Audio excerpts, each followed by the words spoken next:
우리가 만나는 사람들의 상대방의 마음을 알 수 있다면 얼마나 좋을까요? 우리 아주 왕건이라는 드라마에 보면 궁예에게는 그런 마음이 있었다고 하죠. 이른바 관심법입니다.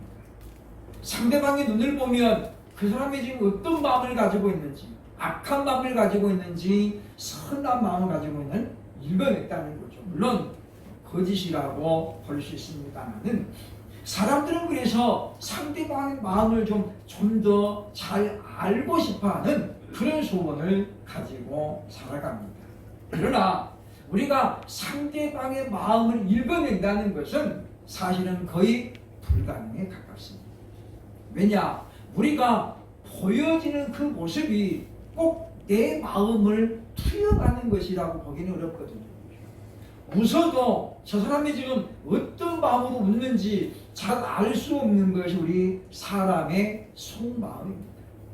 반갑게 악수를 하고 흔들어도 지금 이 사람 마음이 어떤 마음을 가지고 있는지 또 두고 보자 이런 마음일 수도 있고, 뒤통수를 때리려고 준비하는 그런 마음일 수도 있기 때문에 우리가 상대방 마음을 안다는 것은 굉장히 어렵다고 할 수 있습니다. 그래서 10길 물속은 알아도 한 길 사람 속은 모른다는 말이 지금도 존재하고 있습니다. 그만큼 사람의 마음을 안다는 것이 어렵다는 것이지요. 그렇다면 수십 년 동안 우리가 신앙생활을 해오면서 아버지라 부르고 있는 하나님에 대해서, 하나님의 마음에 대해서 과연 우리는 얼마나 알고 있을까요? 역대하 7장에 보면 내 눈과 내 마음이 항상 여기에 있으리라. 하나님이 정하신 이 성전에 하나님 마음이 항상 있대잖아요. 그럼 우리가 하나님의 마음이 있는 곳에서 우리가 예배를 드리면서 과연 그 마음을 얼마나 내가 느끼고 있는가? 우리는 하나님을 좀 알려고 애를 써야 되겠다라는 것입니다. 그래야만 우리가 올바른 신앙생활이 가능하기 때문입니다. 교회를 이용해서 자신의 어떤 수익을 창출하고 목적을 이루기 위한 그런 수단으로 사용하는 사람들이 점점 많아지고 있습니다. 작년에 우리 보면 IN 국제영어학원인가 거기서 무리 단체가 기술생활하다가 수많은 학생들이 코로나에 걸렸잖아요. 그 사람이 이제 고발당했는데 3주 전인가 무혐의 판결을 받았습니다. 혐의 없음. 그랬더니 이 사람이 또 얼마나 기고만장했는지 또 집회를 열어가지고 지금 왕성하게 활동을 하고 있는데 저렴한 학비로 공부할 수 있다. 그랬는데 알고 보니까 돈이 어마어마하게 들어가요. 입학금만 해서 300만 원에 매월 95만 원. 뭐 1년이면은 수천만 원 들어가요. 수천만 원.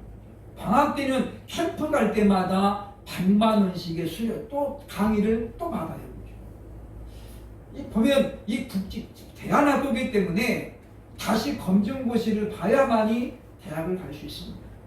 장점이 뭐냐? 영어로 수업한다는 거예요. 그래서 우리나라 부모들이 자녀에 대해서는 아주 그냥 빚을 내서라도 가르치잖아요. 그 마음을 이 사람이 잘 파고들 거잖아요. 이름도 조아무개인데 이름을 마이클 조라고 바꿔가지고 자기가 좀 영어를 잘한다고 해서 한국말은 좀 더듬거리고 영어를 잘하는 그런 어떤 전술을 펴서 사람들을 긁어모으기 시작했다라고 하는 것입니다. 자신은 신학교를 단 한 학기도 다니지 않았는데 어느 날 갑자기 목사라는 신분을 가지고 등장했습니다. 우리 이런 걸 보면서 과연 그런 사람들이 하나님을 정말 알고 있을까? 하나님이 어떤 분인지를 조금이라도 안다면 어떻게 그럴 수 있을까? 그런 생각을 가져보게 되는 것입니다. 그러면서 우리는 요한복음 17장 3절의 말씀, 영생은 곧 유일하신 참 하나님과 그가 보내신 자 예수 그리스도를 아는 것이라고 하셨던 예수님의 말씀을 다시 한번 떠올리게 되죠. 영생은 구원은 하나님과 예수 그리스도를 알아야 된다는 것입니다. 그냥 덮어놓고 우리가 아멘 믿습니다 이거 가지고 안 된다는 거예요.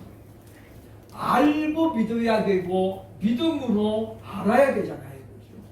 이제는 내가 믿고 알았습니다. 시몬 베드로가 고백하잖아요. 그렇죠? 이제는 내가 당신이 하나님의 아들인 것을 믿고 알았습니다. 믿음과 아는 것이 함께 가야 돼요. 모르는데 그냥 덮어놓고 믿습니다. 이게 안 된다는 거죠.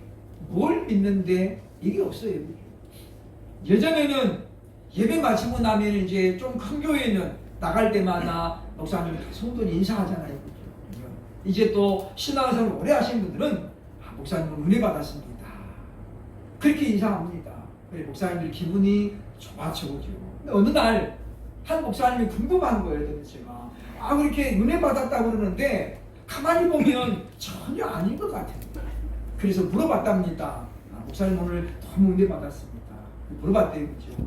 어느 대목에서? 물어봤대요. 어느 대목에서 은혜 받았는데 그랬더니 이분이 얼굴이 빨개져가지고 한 말도 안 하고 그냥 지나가더래요. 그렇죠? 이분이 그때 알았답니다. 우리 성도들이 그냥 거칠게로 인사합니다. 내가 다시는 이제 안 넘어가야지. 성도들이 은혜 받았다고 그러는데 뭐에 은혜 받았는지 어느 대목에서 은혜 받았는지 전혀 기억이 없는 거예요. 심지어 3일만 지나도 주일 설교에 대해 잊어버리고 제목도 잊어버리고 본문도 잊어버려요.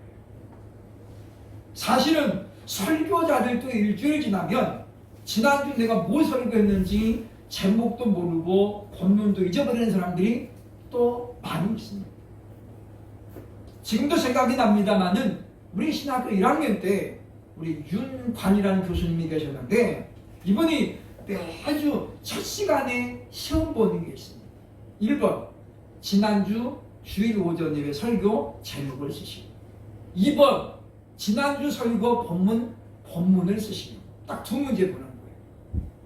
매주마다 보는데 맞는 사람보다 틀리는 사람이 더 많이 나와. 아예 못 쓰는 사람도 많이 있어요. 근데 이분이 매주마다 그걸 똑같은 걸 보는 거예요. 설마 지난주에 오늘 또 보리자 했는데 출석 부르자마자 또 보는 거예요. 한 달쯤 지나가는 학생들이 이제 눈치가 잡혔어요. 이분이 매번 보니까 이번엔 내가 기억을 하고 가야지. 주보를 가지고 오는 학생들도 등장하고 그걸 일부러 외워오는 분이 있습니다. 그분은 그래서 한 학기 내내 그걸 우리에게 훈련을 시켰어요. 훈련시키면서 그러면서 우리로 하여금 지난주 말씀을 좀 참고하게 만들고 그랬던 기억이 지금도 납니다. 우리가 하나님을 아버지라 부르면서 하나님이 어떤 분인지 우리를 향하신 아버지의 마음이 어떤 것인지 전혀 모른다면 어쩌면 참으로 불행하다고도 볼 수 있습니다. 우리는 오늘 말씀을 통해서 이스라엘과 우리들을 하나님의 성민이요 백성으로 삼으신 하나님 마음이 과연 어떤 마음인지 하나님은 무슨 마음으로 우리를 자녀로 삼으셨는지 이 시간 말씀을 통해서 생각해 보면서 하나님의 마음을 좀 알아보는 시간이 되기를 소원합니다. 우리를 택하신 하나님의 마음은 과연 어떤 것일까요? 첫째로 오늘 본문 6절로 8절을 보시면 우리를 사랑하시는 마음이다라고 설명하고 있습니다. 하나님께서 이스라엘을 택하신 목적은 오늘 본문의 6절에 보면 7절 나오잖아요. 그렇죠? 하나님이 너희를 기뻐하시고 너희를 택하신 것은 너희가 다른 민족보다 수요가 많기 때문이 아니다. 오히려 너희는 가장 적은 자라고 말하잖아요. 숫자로도 적습니다만은 사실 유대인들이 가지고 있는 이스라엘 땅은 우리나라의 강원도 크기밖에 안 되는 작은 땅덩어리입니다. 우리나라도 사실은 좁은 영토잖아요. 근데 이스라엘은 우리나라 보면 10분의 1도 안 되는 강원도만큼 크기밖에 안 돼요. 그러니 얼마나 작습니까? 이 말은 무슨 말이냐면 내가 너희를 하나님의 백성으로 삼은 이유는 너희가 조건인 남들보다 뛰어나서가 아니라 남들보다 많이 가지고 많이 배웠고 잘나서가 아니라 오직 한 가지 이유, 그것은 8절 보니까 여호와께서 다만 너희를 사랑하심으로 말미암아라고 말씀합니다. 하나님께서 오늘날 수많은 사람들 가운데 저와 여러분을 하나님의 백성으로 지명하여 부르시고 너는 내 것이라 선택하신 이유는 바로 우리의 조건이 아니라 우리를 사랑하셨기 때문이라고 합니다. 이것이 바로 우리를 택하신 하나님의 첫 번째 마음입니다. 그렇기 때문에 디도서 3장 5절에 보면 사도 바울은 디도에게 보낸 편지에서 구원의 비밀을 이렇게 설명을 하고 있습니다. 우리를 구원하시되 우리의 행한 바 의로운 행위로 말미암지 아니하고 오직 그의 긍휼하심을 따라 하셨다라고 말씀합니다. 구원의 비밀이 뭐냐면 우리의 행위를 보고 하심이 아니었다는 거예요. 그렇기 때문에 바울은 로마서 3장 1절에서 뭐라고 합니까? 모든 사람이 죄를 범하였습니다. 3장 23절에 보니까 하나님의 영광에 이르지 못하더라.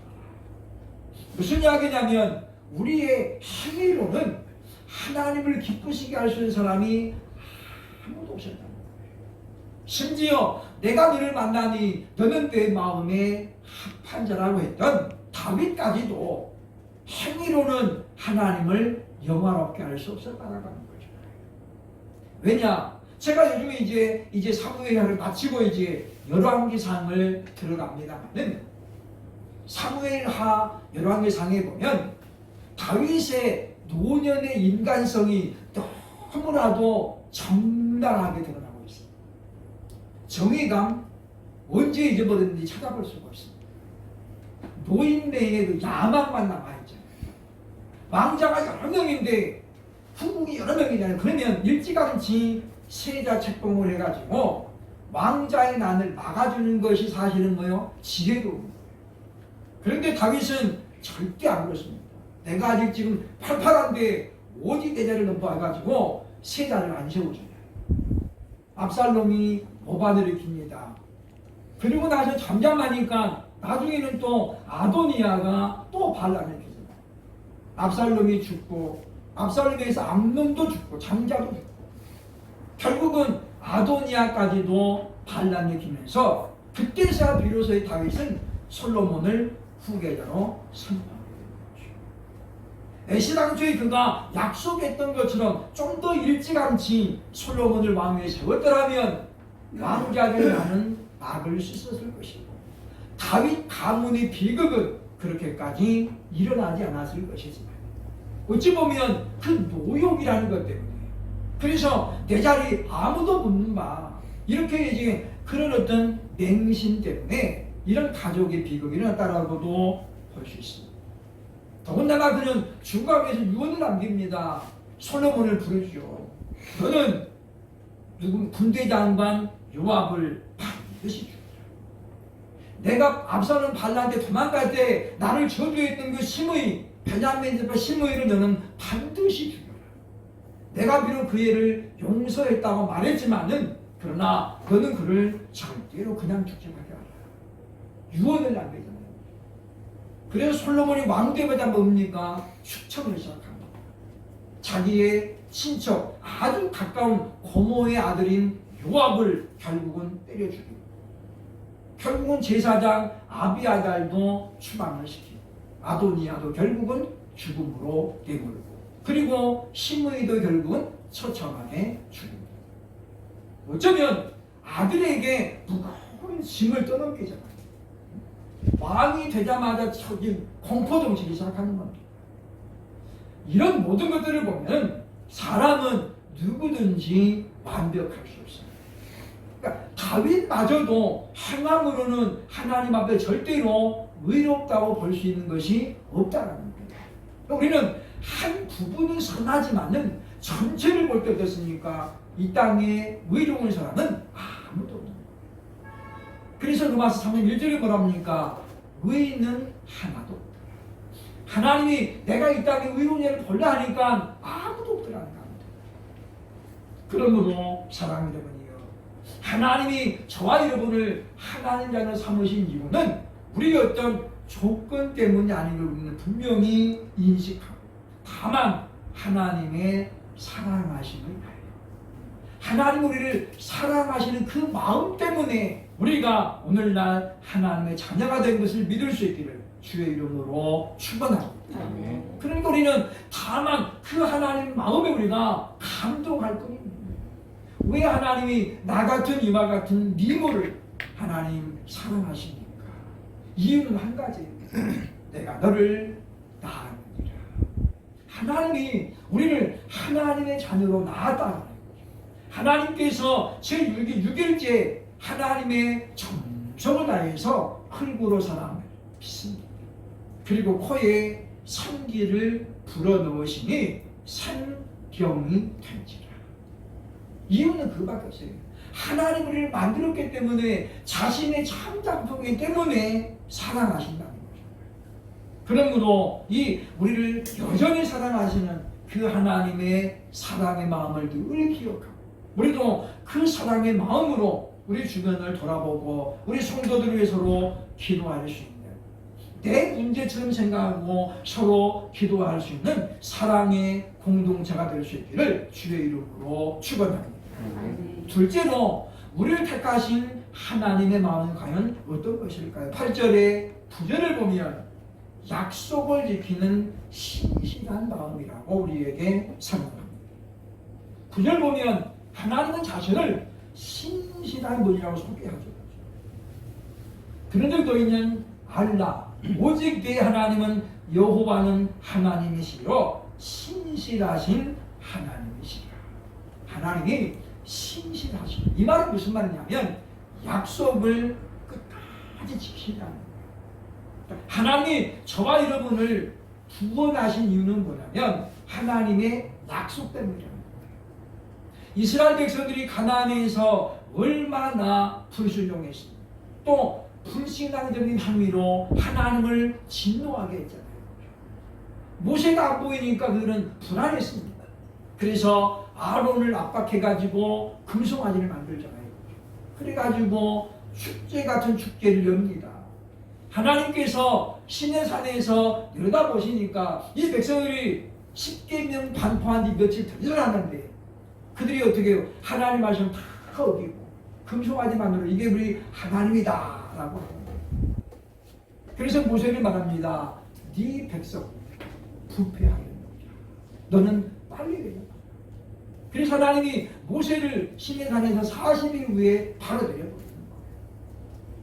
그렇게 불순종하고 불신앙적인 그들을 보면서도 하나님이 끝까지 가나안 땅 인도하신 이유는 뭐냐면 창세기 12장 7절 때문에. 창세기 12장 7절에 이렇게 말합니다. 여호와께서 아브라함에게 나타나 이르시되 내가 이 땅을 네 자손에게 주리라 하신지라. 자기에게 나타나신 여호와께 그가 그곳에서 제단을 쌓았고, 하나님께서 아브라함에게 가나안을 주시겠다고 처음으로 약속한 장면이 창세기 12장 7절에 나옵니다. 그리고 하나님은 반복해서 아브라함에게 약속하셨고 이삭과 야곱에게도 똑같은 약속을 해주셨습니다. 그리고 모세 때 이르러 하나님은 마침내 이 약속을 지키게 되었다라고 하는 것입니다. 하나님은 이스라엘 민족이 예뻐서가 아닙니다. 하나님께서 아브라함과 이삭과 야곱에게 맹세했거든요. 내가 네 자손들에게 이 땅 젖과 꿀이 흐르는 땅을 반드시 주겠다. 그래서 그 약속 때문에 그들이 말 안 듣고 돌아서면 하나님 불순종해도 하나님은 그 약속 때문에 이미 아브라함도 죽고 없고 이삭과 야곱도 다 역사적으로 사라졌습니다. 그러나 하나님은 그 약속을 굳건히 지키십니다. 그러므로 주 예수를 믿으라. 그래야만 너와 내 집이 구원을 얻으리라는 그 약속 때문에 하나님은 지금도 우리 행위와는 무관하게 우리가 예수를 믿으면 하나님의 자녀로 삼아주십니다. 그러므로 우리는 민수기 23장 19절 말씀을 다시 한번 기억을 해야 할 것입니다. 하나님은 사람이 아니시니 거짓말을 하지 않으시고 인생이 아니시니 후회가 없으십니다. 어찌 그 말씀하신 바를 행하지 아니하며 그 하신 말씀을 실행하지 않으시리라. 발람은 좋은 신앙인은 아니었어요. 결국 모세가 마지막에 발람을 죽이잖아요. 그러니까 발람은 처음부터 끝까지 좋은 신앙의 사람은 아니었어요. 뭔가 꼼수를 부리고 술수를 부리고 그랬는데 그런 자신을 하나님께서 써주시니까 민수기 23장에 고백하는 겁니다. 하나님은 인생이 아니시므로 사람이 아니므로 거짓말을 하지 않으시고 말씀하신 것은 반드시 지키는 분입니다 라고 발람이 고백합니다. 성령의 감동을 따라 그렇게 고백했다고 하는 것입니다.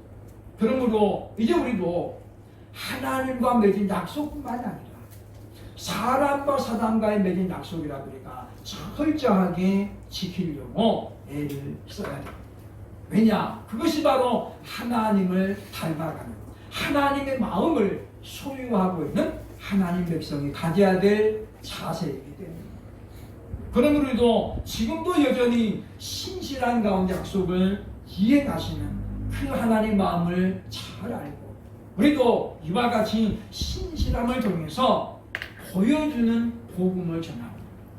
말로만이 아니라 우리 내 삶이 변화되어 있음을 고백하면서 보여주는 복음을 전할 수 있는 그와 같은 심령들이 되어야 할 것입니다. 세 번째로 우리를 택하신 하나님 마음은 과연 어떤 것입니까? 9절로 11절을 보면 순종하는 자에게 은혜를 주시는 마음이다 라고 설명하고 있습니다.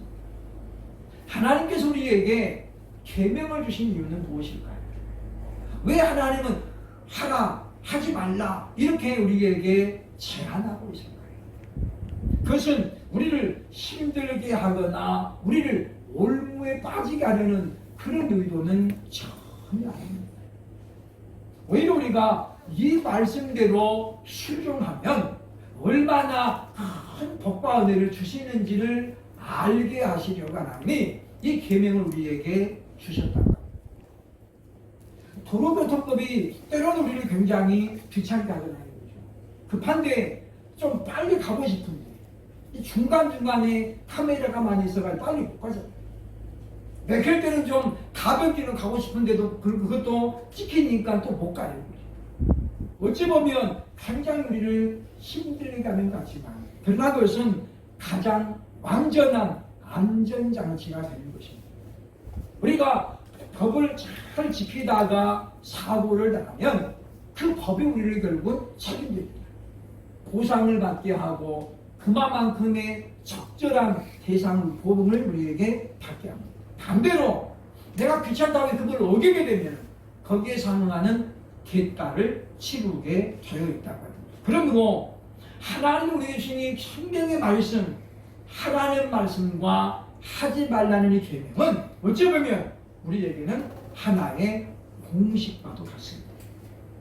1 더하기 1이 2인 것처럼 우리가 어떻게 하면 내가 이 땅에서 잘 되는가? 어떻게 하면 내가 하나님의 큰 은혜를 받을까? 비결이 뭐라는 거예요? 하나님의 말씀에 있다는 것입니다.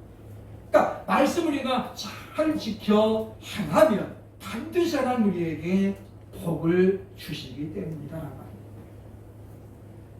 제가 한동안 모셨던 우리 담임 목사님은 참 그 자녀들을 통해서 이 말씀을 입증하신 분이기도 합니다.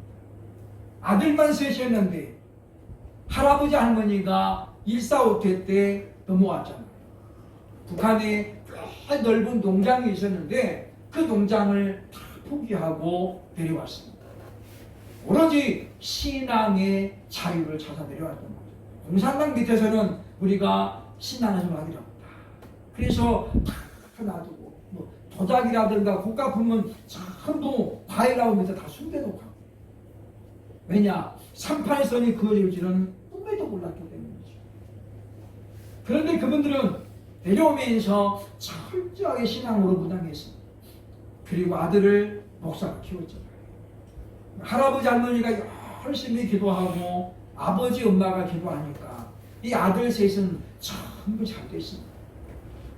하나는 의사이고 원장이고, 둘째는 수석 현대자동차 수석 요리공원으로 지금 오랫동안 공직하고 있고, 세 번째는 국정원 직원입니다. 이 아들이, 그런데 이 아들들은 전부 신앙생활 열심히 안 했어요. 고3 되면은 거의 주일날 교회 안 나왔어요. 도서관 왔어요. 그런데 하나님께서 왜 이 아이들을 이렇게 좋은 길로 열어주실까요? 명문대는 아니지만 아들들이 다 잘 됐잖아요. 비결이 뭡니까? 본문에 나옵니다. 오늘 본문에 이렇게 하나님께서 말씀하고 있습니다. 보면 9절 끝부분에 보면 말씀하죠. 그를 사랑하고 그의 계명을 지키는 자에게는 천대까지 그의 언약을 이행하시며 인애를 베푸시되 라고 말씀합니다. 그러니까 이 자녀들이 지금 잘 믿어가지고 복을 받은 게 아니라 할아버지 할머니 아버지 어머니가 신앙생활 열심히 하면서 기도를 많이 하니까 이 아이들에게 복이 많아요. 그러면 이 아이들이 자기 신앙을 못 지키면 어떻게 되겠습니까? 자기 아들들은 그만한 복을 못 받게 돼요. 마치 부모가 자식을 위해서 적금을 많이 늘어놓으면 그 돈을 아들은 누릴 수 있지만 이 아들이 자기가 그냥 갖다 쓰기만 하고 안 보면 어떻게 해요? 그 자식은 뭐예요? 하나도 못 누리는 것과 똑같다는 거예요.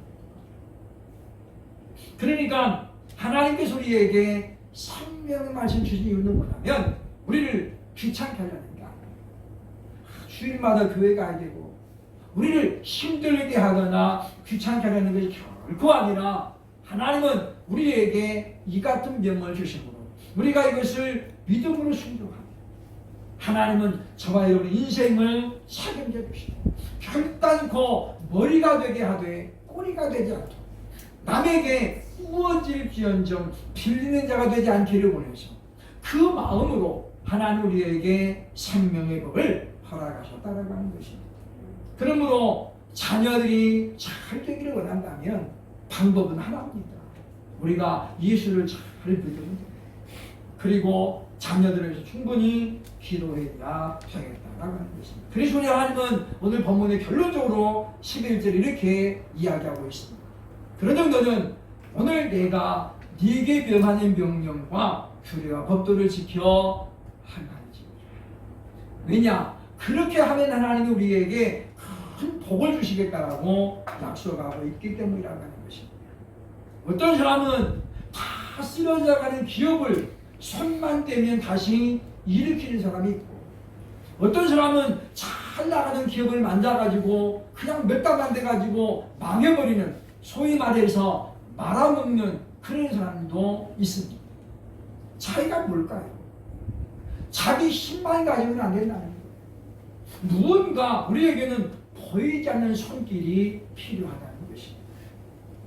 그것은 하나님께서 말씀하고 있죠. 그러므로 네가 손으로 수고한 대로 내가 너를 갚아주리라. 하나님이 갚아주시면 기본이 30배입니다. 하나님 말씀하잖아요. 30배, 60배, 100배로 갚아주십니다. 기본이 30배. 우리가 하나님 말씀에 왜 순종해야 되느냐? 하나님이 나를 도와주지 않으면 우리는 힘을 써도 한계가 있어. 한계. 그러나 하나님께서 우리에게 역사하시면 우리는 상상을 뛰어넘는 그런 결과에 도달하게 되어진다는 것입니다. 세상 사람들은 흔히 말해서 엘리베이터 출세라는 말을 씁니다. 가장 밑바닥에서 단번에 올라가잖아요. 그러나 그런 일들이 과연 얼마나 있겠습니까? 하나님께서 애굽 땅에서 요셉을 노비로 팔려온 노비를 죄인을 하나님이 하루아침에 총리로 세우시잖아요. 그것은 요셉의 공로 때문이 절대 아닙니다. 요셉은 자신이 총리가 되게 해달라고 성경에 보면 단 한 번도 기도한 적이 없습니다. 왜냐? 그것은 언감생심이죠. 감옥에 지금 비록 누명을 쓰고 있지만은 옥중에 그는 죄인입니다. 그런 그가 어떻게 총리라는 생각을 해보긴 하겠습니까? 하나님은 때가 참해요. 하나님께서 뭐요? 단번에 그렇게 들어 올리십니다. 그리고 그 자리에 1년만 있다 쫓겨나는 게 아니에요. 요셉은 거기서 장수하는 총리가 됩니다. 대통령도 5년 임기입니다.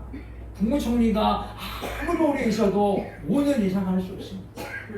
그런데 애굽에서 바로 시대에 그 요셉은 몇 년 있었습니까? 7년 풍년 때도 총리였고 7년 흉년 때도 총리였습니다. 110살 때 죽을 때까지 그는 총리로 최장수했다는 거죠. 이것이 바로 하나님이 하시는 일입니다. 그러므로 사랑하는 이유, 이제 우리를 또 참으로 우리를 통해서 역사하시기를 원하시는 그 하나님 마음 우리가 잘 알고 지금보다도 더 큰 은혜를 받기 위해서 하나님 말씀을 온전히 순종할 수 있는 저와 여러분 되셔서 우리 주변 사람들에게 예수를 믿었더니 내가 이렇게 달라졌다라는 것을 보여줄 수 있는 우리의 삶을 통해서 복음을 전하는 증인들이 될 수 있기를 주의 이름으로 축원합니다. 기도하겠습니다.